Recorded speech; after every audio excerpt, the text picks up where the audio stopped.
As I've tried to learn about ADD, I've developed some rating scales that are intended to try and help measure it. What's emerged from that is a whole lot of questions about, can you do this, can you do that, what's easy for you, what's hard for you. And out of that has come what I think of as a description of executive functions, talking about the management system of the brain. And these look different at different ages, but let me say a few things about the model, because this is applied to each of the different age groups for which I've published scales. You'll notice at the bottom there are those 6 little boxes which identify each of the clusters. Now, it may look like that's a label for something which is all the same thing, but it's not. You know, this is not like a unitary variable that's like height or weight or blood pressure, where it's all one thing and it's just a matter of how much of it do you have. No. This is more like the labels on bushel baskets that happen to contain a series of related cognitive functions. Second thing is, there's very little we do, even though these are very separate boxes here, there's very little we do that we have to manage ourselves where we're not using several, if not all, of these different functions. They work together. They're dynamically interacting. Third, and this is another point which is not much in the literature right now, is for the most part, these operate unconsciously. I'm not talking about unconscious in the psychoanalytic sense of repressed. I'm talking about automaticity. You know, I'm talking about the sense in which they happen so fast that one's not thinking about it. Think about a basketball player, a professional basketball player who's dribbling in to make a shot. You know, that player is not thinking, okay, now I move my left foot forward, now I move my right foot forward, now I drop my shoulder, now I turn my head, now I'm going to put my eyes up at the basket, now I'm going to turn my wrist and then throw the ball. You know, this happens so seamlessly. It's practiced and it's organized and integrated automatically in the brain. That's the kind of unconscious I'm talking about. Happens too fast and too automatically for us to have to stop and think about each of these things. Okay, let's take a couple of minutes just to look at what these things look like. I've written about this stuff, and if you check my website, you'll find you can download some papers that'll give you some more details about it. I've published a couple of books that talk about this stuff. So if you're interested, you can certainly get more details, but I'd like to do just a quick run through now. The first of these clusters is being able to get organized and prioritize and get activated. Many people with ADD have trouble organizing stuff.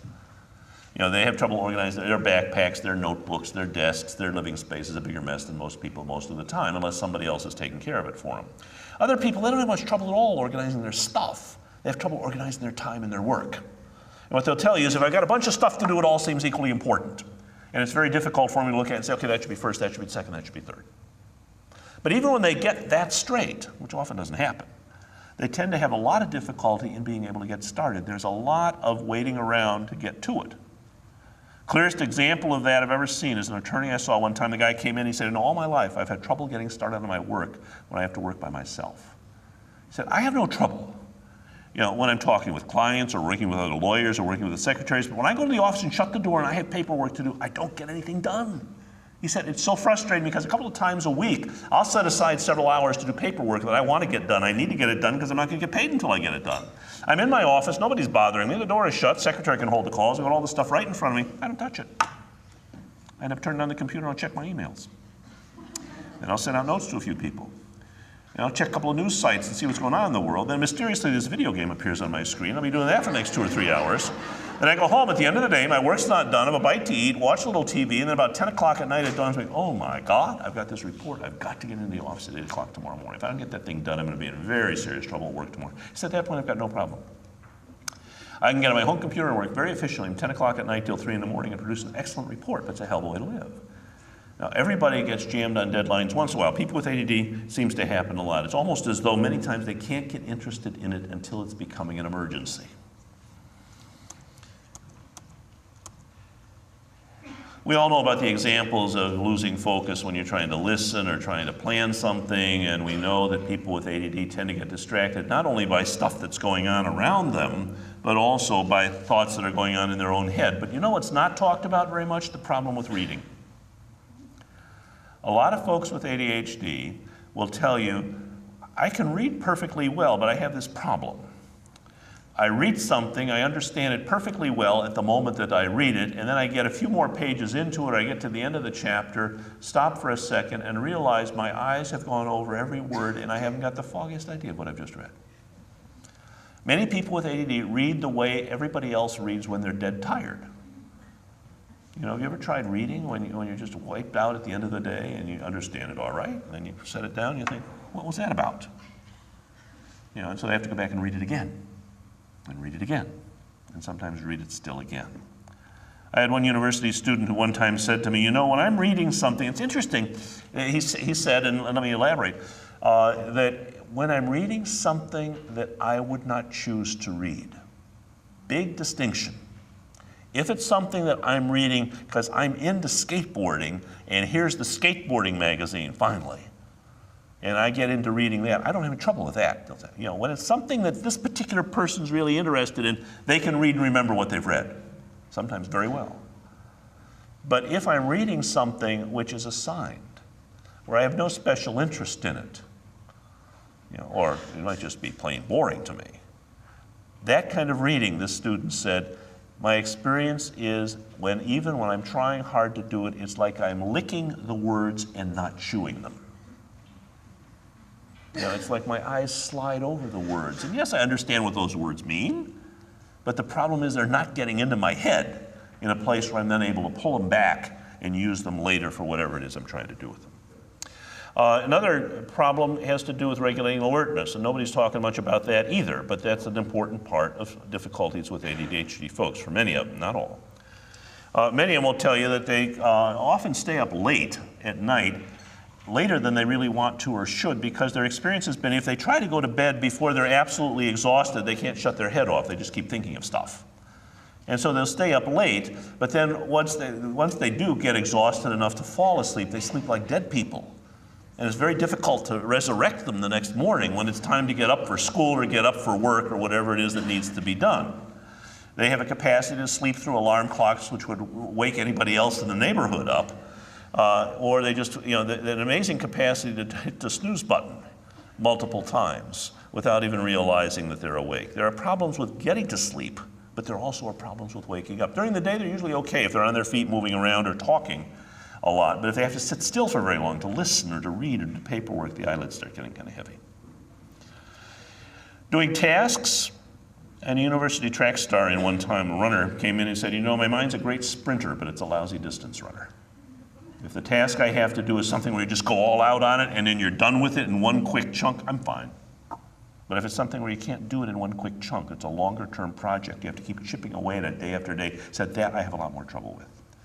And my approach is either hurry up, slapdash, get the damn thing done, let's not worry too much about quality control here, or why don't we just set this aside and wait till it becomes a little bit more of an emergency. Another thing that I don't think has been talked about enough is problems with writing. And I'm not talking about shaping the letters. I'm talking about getting ideas out in sentences and paragraphs on a piece of paper. And you know how you can have a good computer and a slow modem? People with ADD often complain they have a really slow modem when it comes to writing. They can have good ideas about what to write, but it takes them half a forever to get the sentences and paragraphs out on the page. And think about it, reading, writing, and math, the big three. Of those three, the one which places the greatest demands on executive function is writing, written expression. And that's an area where a lot of people, not everybody, but a lot of people with ADD have a lot of trouble.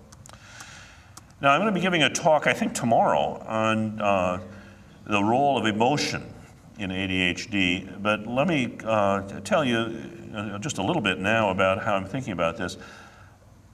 Among the executive functions, managing emotion is a very important one. If you can't control it adequately, or at least enough, when you're starting to get annoyed, or when you're starting to get worried, or when you get preoccupied with something you'd like to get or do, often it gets very, very difficult. Because what happens is for folks with ADD, that emotion, whether they're getting pissed off about something, and often it's trivial, but it really can get them going, or worried about something, what would happen if this happened, or what would happen if that happened? Or, I've got to have this now. You know, that in those situations, or when their feelings get hurt, somebody says something or does something that hurts their feelings, what happens often is that emotion gobbles up all the space in their head, very much like a computer virus gobbles up the space on a hard drive. And it's very hard for them to put that into perspective, put it to the back of their mind, and get on with what they've got to do. You know, now there are several of us who have been writing for some time about the role of emotion in ADHD. Russ Barkley and I have both developed models that are very similar in a lot of ways. There's some differences, but they're quite similar.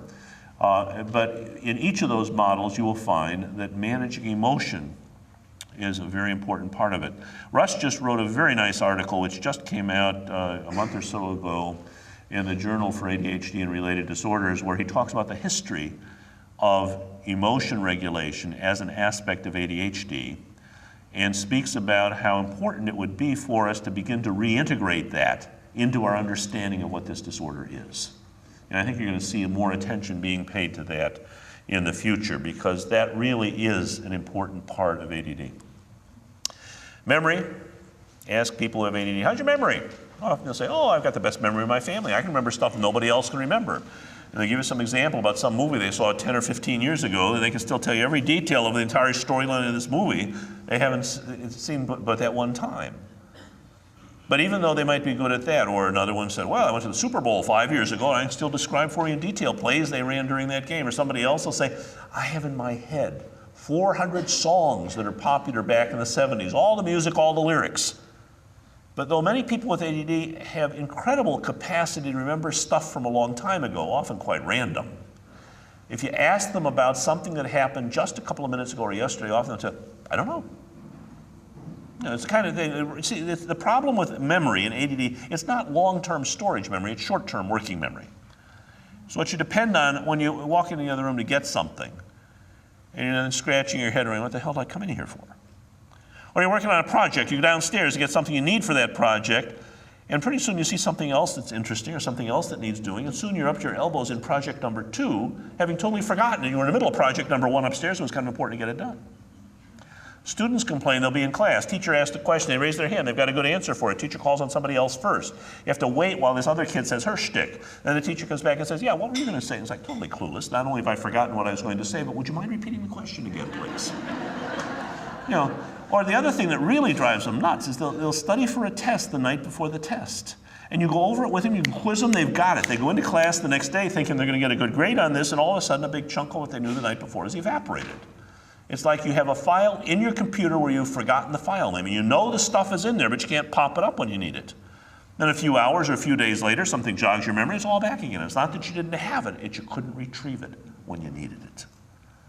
Or you're getting ready to go someplace. You think of 5 things you need to take with you. Half an hour later, you're walking out the door, you have 1 of them. Cannot remember the other 4 to save your life. See, working memory, it's where you have the problem being able to remember one thing while you're doing something else. That's the kind of problems we're talking about. And monitoring and self-regulating actions, this is not just talking about people who can't sit still and run around banging into walls. We're talking about being able to control actions. Sometimes one needs to slow down a little bit more in order to get something done. There are many folks with ADD who have that problem, but there are other times when one has to speed up and get it done, because if you don't hurry up, you're not going to have time to finish it. Also, it has to do with social interactions, that many folks with ADD have a lot of trouble sizing up social situations and being able to follow a conversation, think about what the other person's saying at the same time they're trying to think about what it was that they wanted to say. And then being able to shape one's own behavior and modify one's actions to fit the situation. To keep in mind, you don't speak with the school principal in the same way, the same jargon that you'd use to talk with your friend. At least not if you want to get along with them. Okay, so this is the cluster. These 6 clusters that I just described are a model. There are other models of executive function, but this is the way I think about what executive functions involve, and that's pretty much what ADD is about, as I understand it.